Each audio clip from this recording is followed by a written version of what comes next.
Welcome back to Team O'Neill. I'm Chris, joined with Pete.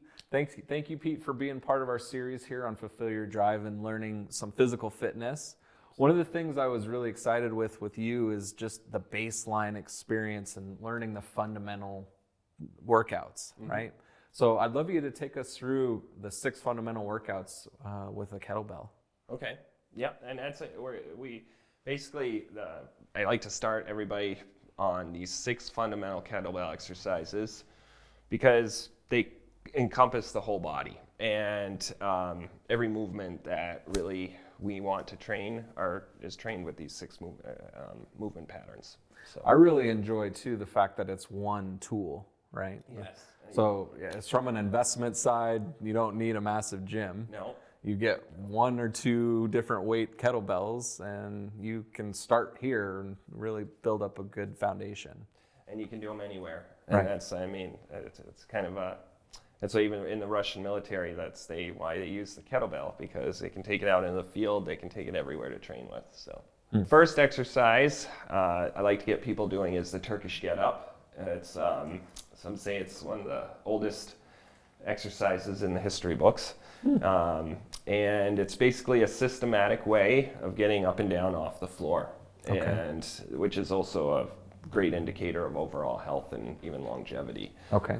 So that's the kind of the fundamental or baseline exercise. What are the steps for doing that?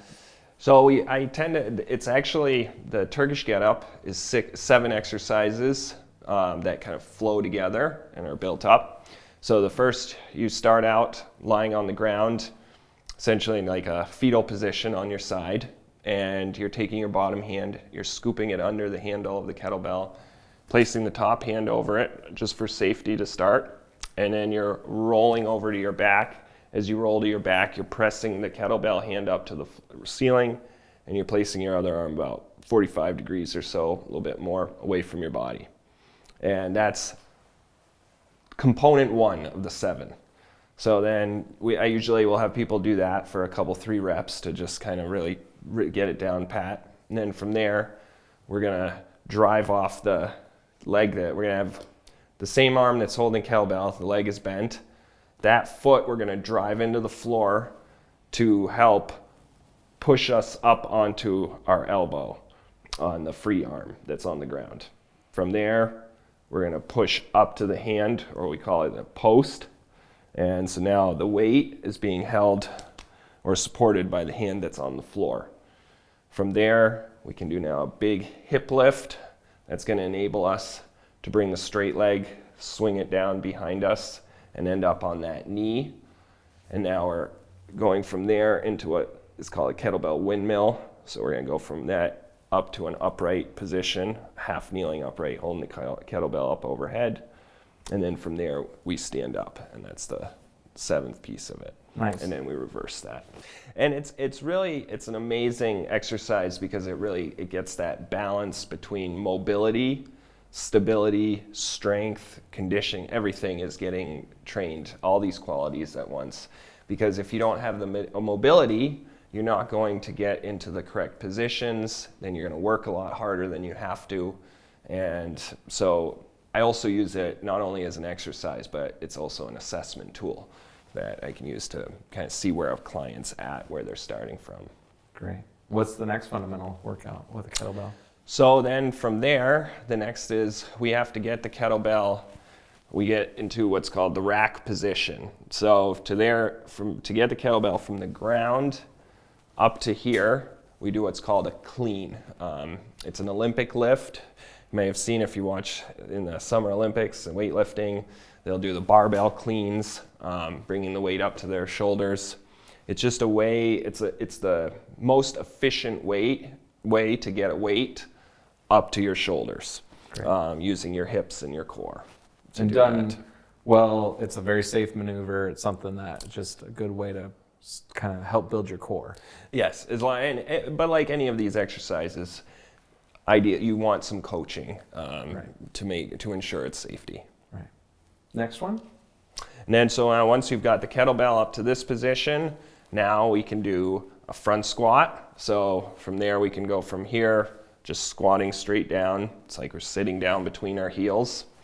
And then from there, we'd go into the next exercise, which would be a military press. So we're taking the kettlebell from below our chin, and we're pressing it straight up and bringing it back down, like so. Great. Single arm military press. And from there, we have the snatch.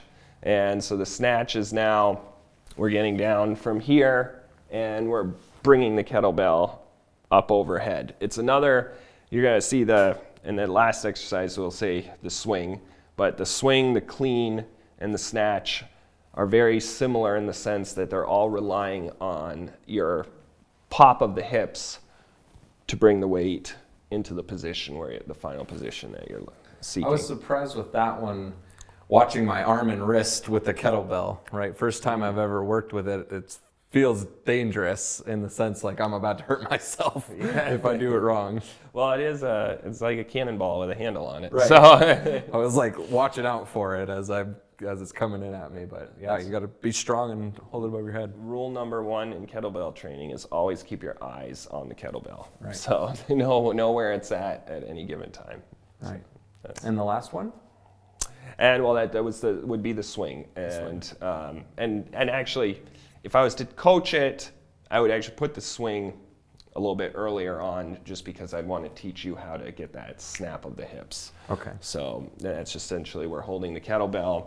We start just by, I usually will start people doing what's a 7th exercise, but we'll just incorporate it into the deadlift. But it's just to teach people to basically hinge their hips backwards. Because it's not a squat, we want to differentiate it from a squat.